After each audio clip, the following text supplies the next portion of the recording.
Ladies and gentlemen, Michael Palmisano here. Hope you're doing well. And I'm back on my website, guitargate.com, looking for another student request video. And I'm going down this page. And again, if you want access to this page, just take my lessons and courses, subscribe. It's the first link in the description.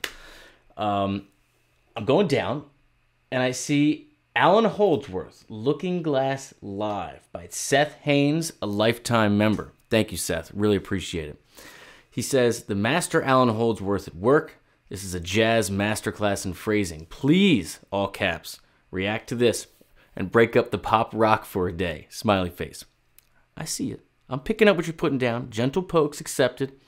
Now, I mean, just look at the spread on that thumbnail. We're going to get crushed here, okay? This is ice cold. I am not someone who has listened to Allan Holdsworth a great deal, really at all, frankly. But I know Eddie Van Halen loved him, and I loved Eddie Van Halen, so I've always wanted to pay close attention to his playing to see if I can kind of, I don't know, get a little bit of the rub. Either way, there's no shot we get out of this unscathed, but we're going to do it anyway. Bam.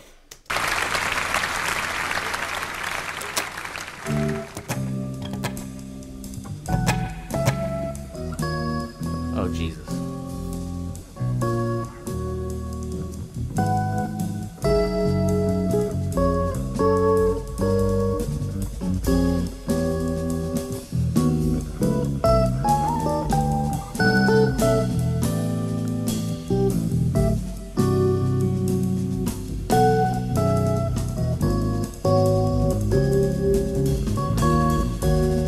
What was that little look right there? That makes me think something went wrong, but there's still a big smile. Okay, this is like all just intervals. These are all spread intervals here. Let's keep going.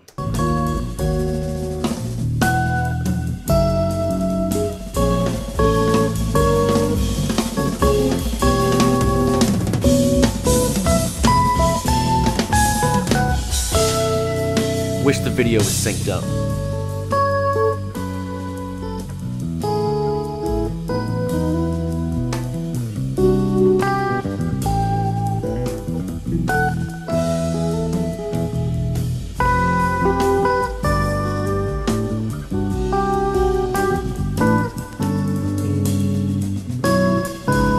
Let me pause this video. Maybe if I reload it, it'll get synced up. Maybe we'll get lucky here. Let's just try it.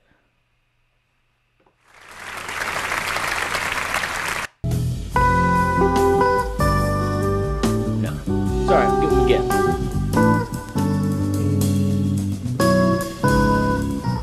Use more ears, Michael. Use more ears.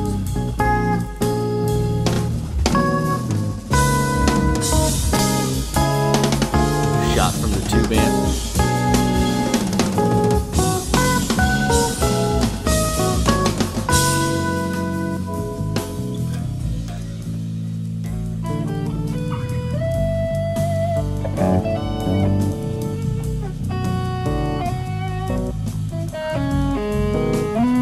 What is that sound?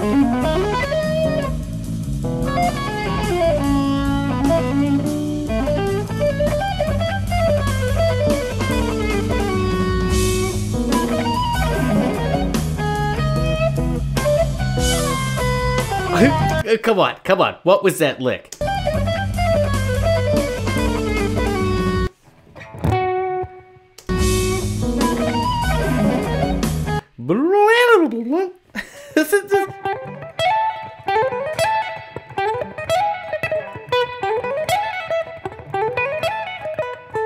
See, I'm clearly not getting close to the notes. What I'm thinking about right here is how a spread that large makes sense. And I'll tell you what I mean.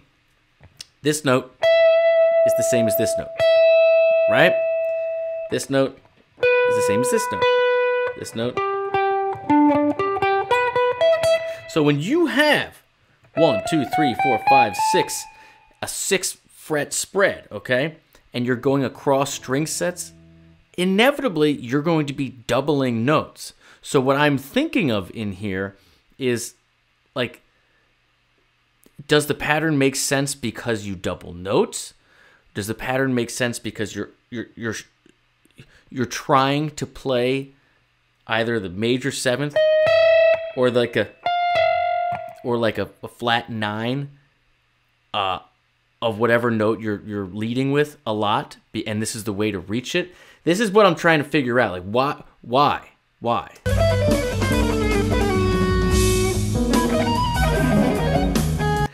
Right?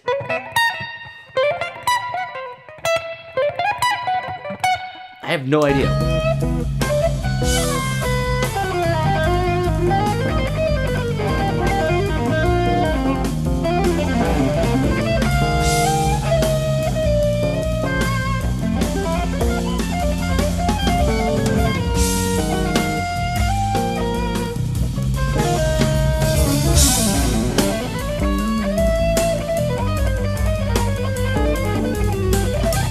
What a run!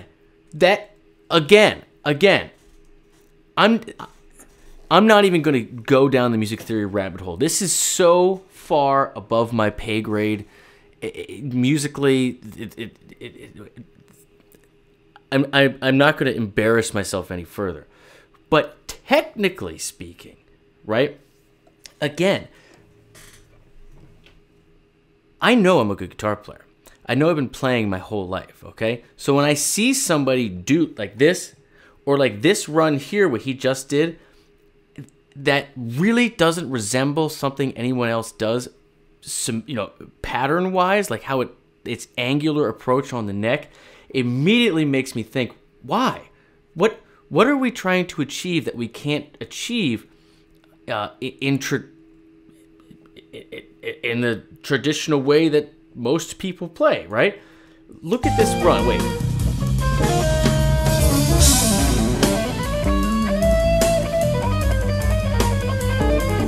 That one right there. Why is this significant?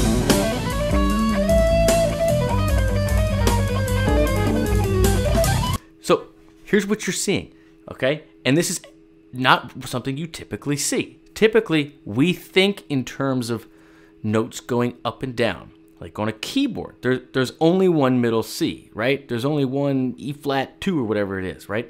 On a horn, there's only one of each note. In your voice, there's only one of each note. But on fretted instruments, again, that's not the case. E is, that it's just, there's a bunch. Now, so why this is significant is because you don't often see moves that go, normally you see moves that mimic the sound of a voice, some type of melody that goes, is either going up or you're going down. You don't get this dissonant commitment to staying in a similar place while still moving. I know it doesn't make sense, but what I mean is, if I have a lick, like generally speaking, like if you have like A here, right? You'll see a run up to a higher A, okay? Now, what you typically don't see is that, so you'll see stuff going from the lower strings, right? The fifth, like towards me, the 6th, 5th, and 4th strings going higher on the neck as we get to the 3rd, 2nd, and 1st strings. And vice versa. I'm down here, and I was on high strings, and as I get lower in sound, I start going down the neck and moving over to the low strings. You don't often see moves where that's opposite, where you're on the high strings, and as you get up the neck, you move over to the lower strings. You normally see moves like this, right? Like from here to here, not from here to here, because you encounter the same notes, the same positions, right? The same. It'd be like if you're on one part of the keyboard and you kind of tinker around and you're on the same part of the keyboard. So like this run, that wherever he is, let's just say, we're anchoring looks like he's on this D, this, right? And you're moving across strings.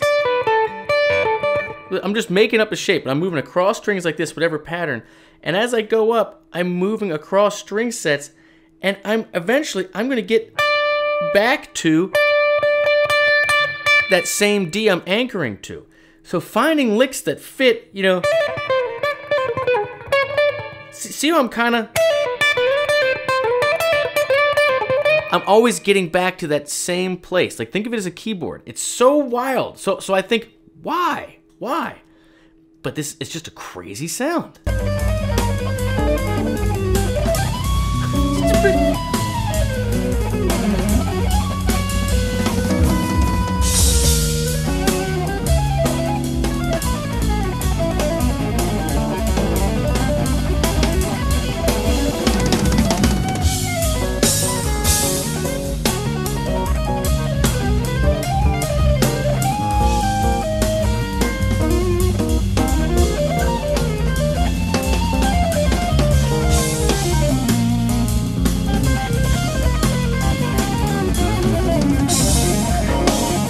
Bass run too, man.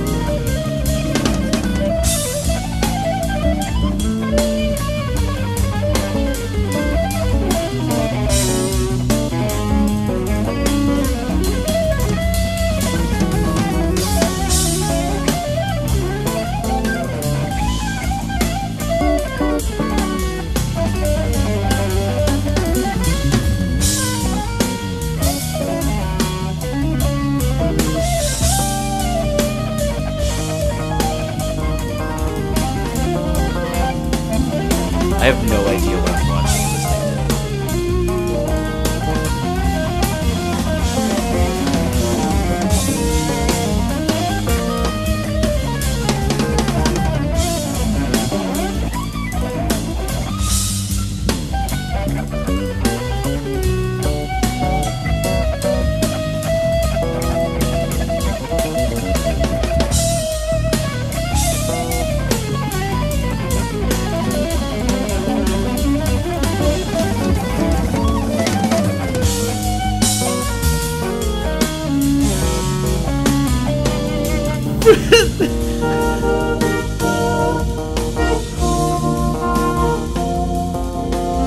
look at him.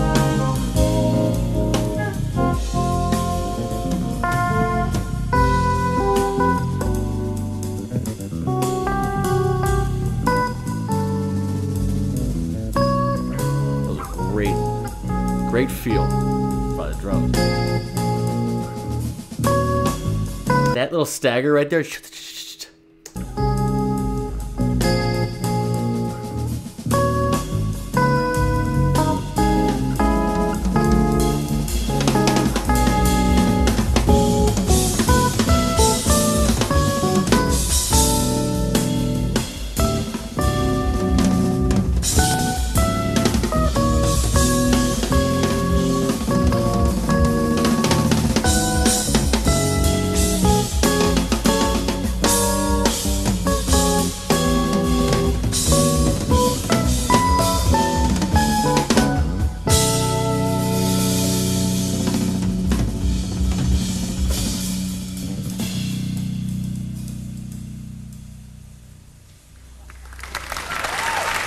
Okay, who sent me this?